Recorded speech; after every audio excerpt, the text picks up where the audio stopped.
Hi guys. അപ്പോൾ ഇന്നൊരു വാട്ട ഈറ്റിന് day ആണ് ഞാൻ കാണിക്കുന്നത്. അപ്പോൾ രാവിലെ ഞാൻ എഴുന്നേറ്റു.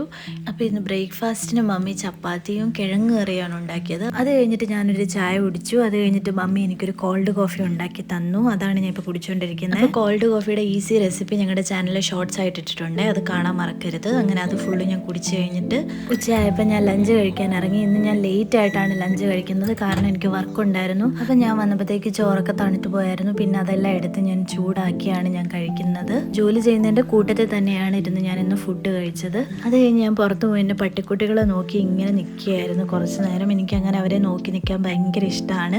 നിങ്ങളും ഇങ്ങനെ ചെയ്യാറുണ്ടായിരിക്കുമല്ലോ. അത് കഴിഞ്ഞിട്ട് 4 മണിയായപ്പോൾ ഞാൻ പോയി ചായ ഇടാമെന്ന് വിചാരിച്ച്. അപ്പോൾ മമ്മി എഴുന്നേറ്റ് വന്നു. മമ്മി ഇടാമെന്ന് പറഞ്ഞു. അങ്ങനെ മമ്മി എനിക്ക് നല്ല അടിപൊളി ചായയൊക്കെ ഇട്ട് തന്നു. അപ്പോൾ ചായ കുടിക്കുന്ന കൂട്ടത്തിൽ തന്നെ ഉച്ചയ്ക്ക് അരിഞ്ഞ് വെച്ചിരുന്ന പേരയ്ക്ക ഉണ്ടായിരുന്നു, അത് ഞാൻ കഴിച്ചു. അത് കഴിഞ്ഞിട്ട് ഞാൻ വെറുതെ ബാൽക്കണി പോയി നിന്ന് നല്ല രസം ഉണ്ടായിരുന്നു കാണാൻ. അത് കഴിഞ്ഞിട്ട് രാത്രി ആയപ്പോൾ നൂഡിൽസ് ഉണ്ടാക്കാമെന്ന് വിചാരിച്ചു. അപ്പോൾ ഇന്നിവിടെ എല്ലാവർക്കും പനി ആയതുകൊണ്ട് എല്ലാവരും കഞ്ഞിയാണ് കുടിക്കുന്നത്. അപ്പം ഞാൻ വിചാരിച്ചു എനിക്ക് വേണ്ടി ഞാനൊരു നൂഡിൽസ് ഉണ്ടാക്കാമെന്ന്. പക്ഷേ വിചാരിച്ചത്ര ഒത്തില്ല, കാരണം ഞങ്ങൾ കുറച്ച് കോളിഫ്ലവർ ഇട്ടിരുന്നു. പിന്നെ സോയാ സോസ് ഇച്ചിരി കൂടിപ്പോയി. അതുകൊണ്ട് വിചാരിച്ചത്ര ടേസ്റ്റ് നൂഡിൽസിന് വന്നില്ലായിരുന്നു. പക്ഷേ കുഴപ്പമില്ലായിരുന്നു, കഴിക്കായിരുന്നു. അപ്പോൾ നിങ്ങൾ ഇനി നൂഡിൽസ് ഉണ്ടാക്കുമ്പോൾ ഇതൊന്ന് ശ്രദ്ധിച്ചാൽ മതി. നൂഡിൽസിൽ കോളിഫ്ലവർ ഇടുന്നത് വലിയ ടേസ്റ്റ് ഉണ്ടാവില്ല. പിന്നെ സോയാ സോസ് കൂടി പോകാതിരിക്കാനും നോക്കണം. പിന്നെ ഒരു കാര്യം, നമ്മൾ വെളുത്തുള്ളി അരിഞ്ഞ് ചേർക്കുന്നതിലും ഇച്ചിരി പേസ്റ്റായിട്ട് ഇടുവാണെങ്കിൽ ഇച്ചിരി ടേസ്റ്റ് കൂടുതൽ കിട്ടുമെന്ന് എനിക്ക് തോന്നുന്നു. കാരണം ലാസ്റ്റ് ടൈം നമ്മൾ ഉണ്ടാക്കിയപ്പോൾ നമ്മൾ അങ്ങനെയാണ് ചെയ്തത്. വെളുത്തുള്ളി നമ്മൾ പേസ്റ്റാണ് ഇട്ട് കൊടുത്തത്, അപ്പം ടേസ്റ്റ് ഉണ്ടായിരുന്നു.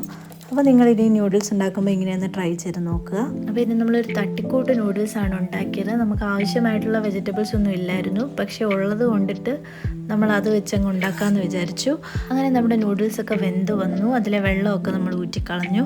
അത് കഴിഞ്ഞിട്ടൊരു പാൻ വെച്ചിട്ട് നമുക്കൊരു എഗ്ഗ് ചിക്കി എടുക്കാമെന്ന് വിചാരിച്ചു. നൂഡിൽസിലിടാൻ വേണ്ടിയിട്ട് നമ്മൾ ചെറിയ ചെറിയ പീസസ് ആയിട്ട് ചിക്കിയാണ് എടുക്കുന്നത്. അപ്പോൾ അതിനായിട്ടൊരു പാനിലേക്ക് കുറച്ച് റിഫൈൻഡ് ഓയിൽ ഒഴിച്ച് മുട്ട പൊട്ടിച്ചൊഴിക്കുക, ഇച്ചിരി ഉപ്പും ഇട്ട് നന്നായിട്ട് ഒന്ന് ചിക്കി എടുക്കുക. ഈ ഒരു പരുവത്തിലാണ് എടുക്കേണ്ടത്. ഇനി ഒരു പാൻ വെച്ചിട്ട് റിഫൈൻഡ് ഓയിൽ ഒഴിച്ച് നമ്മൾ അരിഞ്ഞു വെച്ചിരുന്ന ഗാർലിക് ഇട്ട് കൊടുക്കുക. അതൊന്ന് ചെറുതായിട്ട് മൂത്ത് വരുമ്പോഴത്തേക്ക് അതിലേക്ക് നമ്മൾ അരിഞ്ഞു വെച്ചിരുന്ന വെജിറ്റബിൾസ് ഇട്ട് കൊടുക്കാം. അപ്പോൾ ഒത്തിരി നേരം ഇത് മൂപ്പിച്ചെടുക്കേണ്ട ആവശ്യമില്ല, ജസ്റ്റ് ഒന്ന് മൂപ്പിച്ചെടുത്തിട്ട് വേവിച്ച് വെച്ചിരുന്ന നൂഡിൽസ് കൂടെ ഇട്ട് കൊടുക്കാം. അതിനുശേഷം അതിലേക്ക് നമ്മൾ ചിക്കി വെച്ചിരുന്ന എഗ്ഗ് ഇട്ട് കൊടുക്കാം. ഇനി അതിലേക്ക് കുറച്ച് സോയാ സോസ് ഒഴിക്കാം. അതിനുശേഷം കുറച്ച് ടൊമാറ്റോ സോസ് ഒഴിക്കാം. ഇനി അതിലേക്ക് കുറച്ച് കുരുമുളക് പൊടി കൂടി ഇടാം. അത് കഴിഞ്ഞെല്ലാം നന്നായിട്ടൊന്ന് മിക്സ് ചെയ്തെടുക്കാം. അപ്പോൾ നമ്മുടെ നൂഡിൽസ് റെഡി ആയിട്ടുണ്ട്. അപ്പോൾ ഇന്ന് നൈറ്റ് ഡിന്നർ നൂഡിൽസ് ആയിരുന്നു. ഇത്രയേ ഉള്ളൂ ഇന്നത്തെ what I eat in a day. See you again in the next video guys.